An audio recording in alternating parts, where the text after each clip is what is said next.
बाबरकत मुबारक बस्ती शहर में पैदा फरमाया, जहाँ से इस ज़माने में अल्हम्दुलिल्लाह सुम्मा अल्हम्दुलिल्लाह इल्म का भी, ज़िक्र का भी और तबलीग का भी सिलसिला पूरी दुनिया में रवां दवां है। बड़े बड़े उलमा, मुहद्दिस, फुक़हा, अइम्मा दुनिया भर के फ़ख्र करते हैं कि हमारी इल्मी हदीस की सनद गंगोह के रास्ते से ऊपर तक पहुँचती है। और बड़े बड़े सूफिया और मशाइख फ़ख्र करते हैं इस बात पर कि हमारे ज़िक्र की सनद हज़रत मौलाना रशीद अहमद गंगोही, शेख अब्दुल कुद्दूस गंगोही के वास्ते से ऊपर तक ताबीन, तबे ताबीन, सहाबा तक, आप सल्लल्लाहु अलैहि वसल्लम तक पहुँचती है। اور تبلیغ اور مبلغین بھی خوش ہوتے ہیں اس بات پر کہ ہماری تبلیغ اور دعوت جو شروع ہوئی وہ گنگوں سے ہوئی۔ مولانا الیاس صاحب رحمۃ اللہ علیہ فرماتے تھے مجھے جو کچھ ملا وہ گنگوں سے ملا، اس لیے گنگوں والوں کو سوائے تبلیغ کے تحفہ دینے کے میرے پاس کچھ نہیں۔ اس لیے تینوں عظیم نسبتیں اللہ تعالیٰ نے ہم سب کو ایک شہر، ایک قصبے، ایک علاقے سے عطا فرما دی، اور پھر ہمیں یہاں خانقاہ محمدیہ ہمیں پہنچا دیا۔ خانقاہ محمدیہ اس کی نسبت حضرت محمد صلی اللہ علیہ وسلم سے ہے۔ یہاں مدرسہ بھی ہے، مدرسہ محمدیہ تبلیغ القرآن والسنہ۔ طلبہ کی جماعت آئی ایک دفعہ دیوبند سے، وہ تو ہر بات کو دیکھتے ہیں، غور کرتے ہیں۔ انہوں نے کہا جی محمدیہ نسبت کس کی طرف سے ہے، کس کی طرف ہے؟ انہوں نے سوچا کوئی محمد ان کے والد صاحب ہوں گے، دادا ہوں گے، یا کوئی ان کے استاد ہوں گے۔ میں نے کہا محمد امام الانبیاء ہیں، حضرت محمد صلی اللہ علیہ وسلم ہیں، ان سے اس مدرسے کی، اس خانقاہ کی نسبت ہے کہ جو کچھ ملا ہمیں وہ سب حضرت محمد مصطفیٰ صلی اللہ علیہ وسلم کی برکت سے ملا۔ آپ نے ابھی سنا روشنی بھی ملی، راستہ بھی ملا، آپ آئے تو ہم کو خدا بھی ملا، کل جہاں تاریک تھا آپ آئے تو روشنی ہو گئی۔ تو آپ صلی اللہ علیہ وسلم کے ذریعے سے ہی علم کی روشنی ملی، ذکر کی روشنی ملی، تبلیغ کا کام ملا۔ اس لیے آپ صلی اللہ علیہ وسلم کی نسبت سے ہی ہمیں خانقاہوں میں آنا ہے، مدرسوں میں آنا ہے، اور مرکزوں میں آنا ہے، اور ساری دنیا میں جانا ہے۔ اللہ تعالی ہم سب کو علم و ذکر کے لیے، عبادت اور دعوت کے لیے نسلاً بعد نسل قبول فرمائے۔ وَإِلَٰهُكُمْ إِلَٰهٌ وَاحِدٌ لَا إِلَٰهَ إِلَّا هُوَ الرَّحْمَٰنُ الرَّحِيمُ سبحان ربي العلي الأعلى الوهاب لا إله إلا أنت سبحانك إنا كنا من الظالمين ألف لام ميم الله لا إله إلا هو الحي القيوم ألف لام ميم الله لا إله إلا هو الحي القيوم اللهم صل على محمد وعلى آل محمد كما صليت على إبراهيم وعلى آل إبراهيم إنك حميد مجيد اللهم بارك على محمد وعلى آل محمد كما باركت على إبراهيم وعلى آل إبراهيم إنك حميد مجيد ربنا ظلمنا أنفسنا وإن لم تغفر لنا وترحمنا لنكونن من الخاسرين ربنا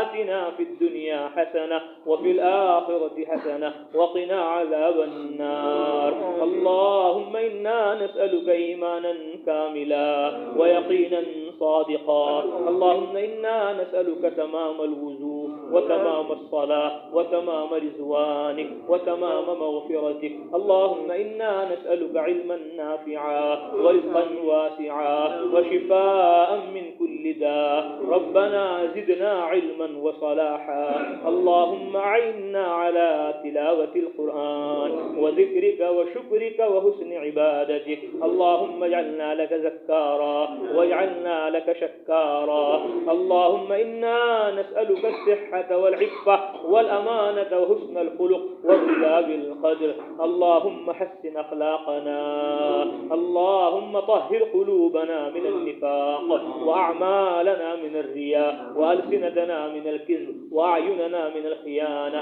فإنك تعلم خائنة الأعين وما تخفي الصدور اللهم علمنا آداب الدعوة والتبليغ واجعلنا متصفين بصفات الداعين والمبلغين اللهم اهدنا واهد بنا واجعلنا سببا وسبيلا لمن اهتدى اللهم ارحمنا بترك المعاصي أبدا ما بقيتنا وارحمنا أن نتكلف ما لا يعنينا وارزقنا حسن النظر فيما يرضيك عنا یا اللہ ہمارے گناہوں کو معاف فرما یا اللہ ہماری خطائیں سے درگزر فرما یا اللہ ہماری سیئات کو حسنات سے مبدل فرما یا اللہ ہمارے صغیرہ کبیرہ گناہوں کو معاف فرما جانے انجانے کے گناہوں کو معاف فرما اے اللہ ہمارے دلوں کی سیاہی کو دھو دیجئے اے اللہ ہمارے دلوں کی سیاہی کو دھو دیجئے اے اللہ ہمارے دلوں کی سیاہی کو دھو دیجئے اے اللہ ہمارے دل کو قرآن کے حدیث کے سنت کے شریعت کے ایمان و عمل کے نور سے منور کر دیجئے اے اللہ ہمارے دلوں کو روشن کر دیجئے اے اللہ ہمارے دلوں کو روشن کر دیجئے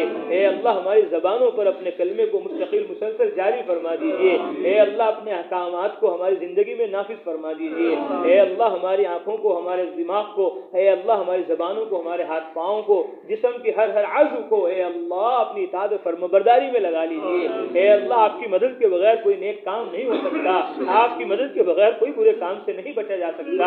اے اللہ ہم کمزور ہیں، ضعیف ہیں، اپنی رضا کے کاموں میں ہمیں قوت عطا فرما۔ اے اللہ ہماری پیشانیوں کے بال پکڑ پکڑ کر ہمیں علم میں لگا، ہمیں ذکر میں لگا، ہمیں عبادت میں لگا، ہمیں دعوت میں لگا، ہمیں سنت و شریعت کو لے کر سارے عالم میں پھرا۔ اے اللہ ہماری خوشیوں کی انتہا اسلام کو بنا۔ ہم کمزور ہیں، ہمیں قوت عطا فرما۔ ہم ذلیل ہیں، ہمیں عزت عطا فرما۔ ہم فقیر ہیں، ہمیں رزق عطا فرما۔ اے ارحم الراحمین رحم فرما۔ ہماری مسجدوں کو مسجد نبوی جیسا بنا، ہمارے گھروں کو حضرت محمد صلی اللہ علیہ وسلم کے گھروں جیسا بنا، ہماری بستیوں محلوں کو مدینہ منورہ جیسا بنا۔ اے اللہ ہمارے مردوں کو، عورتوں کو، بچوں کو حضرت محمد مصطفیٰ صلی اللہ علیہ وسلم کی طرح دعوت دینے کی، عبادت کرنے کی، علم و ذکر میں مشغول ہونے کی توفیق نصیب فرما۔ علم و عمل کو لے کر سارے عالم میں جانے کی توفیق عطا فرما۔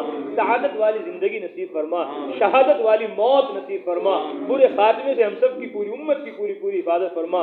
یا ارحم الراحمین علم کی، علماء کی محبت ہمارے دلوں میں پیدا فرما، ذکر کی، ذاکرین کی محبت ہمارے دلوں میں پیدا فرما، تبلیغ کی، مبلغین کی محبت ہمارے دلوں میں پیدا فرما، کتابوں کی، مصنفین کی محبت ہمارے دلوں میں پیدا فرما، اسلام اور مسلمانوں کی محبت ہمارے دلوں میں پیدا فرما، ہمارے سینوں کو کینوں سے پاک فرما۔ اے اللہ ہم سب کو ایک فرما، نیک فرما، تمام بیماروں کو شفا نصیب فرما، تمام مقروضوں کے قرضوں کی ادائیگی غیب سے بندوبست فرما، تمام مرحومین کی مغفرت فرما، حاضرین مجلس کی جائز تمناؤں کو، ضرورتوں کو پورا فرما۔ ہم نے جو مانگا وہ بھی عطا فرما، جو مانگنے سے رہ گیا وہ بھی عطا فرما۔ جن بھائیوں نے، دوستوں نے، ماؤں نے، بہنوں نے دعاؤں کے لیے کہا ہے، لکھا ہے، کہنا چاہتے تھے کہہ نہ پائے، مولا آپ ان کی ہماری حاجت و ضرورتوں کو ان سے ہم سے زیادہ جانتے ہیں۔ یا اللہ ان کی ہماری حاجت و ضرورتوں کو اپنے خزانے غیب سے پورا فرما۔ یا ارحم الراحمین سعادت والی زندگی نصیب فرما، شہادت والی موت نصیب فرما۔ اے اللہ جب ہم دنیا سے جا رہے ہوں ہماری زبان پر کلمہ ہو، اے اللہ اس کے فیصلے فرما۔ یا اللہ ہم نے جو مانگا وہ بھی عطا فرما، جو مانگنے سے رہ گیا وہ بھی عطا فرما۔ نسألک من خیر ما سألک منہ نبیک وحبیبک محمد صلی اللہ علیہ وسلم، ونعوذ بک مما تعوذ منہ محمد صلی اللہ علیہ وسلم، وما قضیت لنا من قضاء فجل عاقبته رشدا، آمین۔ صلی اللہ تعالی علی خیر خلقہ محمد وعلى آلہ واصحابہ اجمعین برحمتک یا ارحم الراحمین۔ الحمدللہ ہفتےواری مجلس تو ہماری بدھ کے دن مغرب بعد قائم ہوتی ہے۔ الحمدللہ اب روزانہ بھی عصر کے بعد 2 دن کلام پاک کا ترجمہ مستقل چل رہا ہے، 2 دن بخاری شریف کا ترجمہ ہو رہا ہے، 1 دن سب سے بڑی اردو میں کتاب سنتوں کی شمائل کبریٰ وہ پڑھی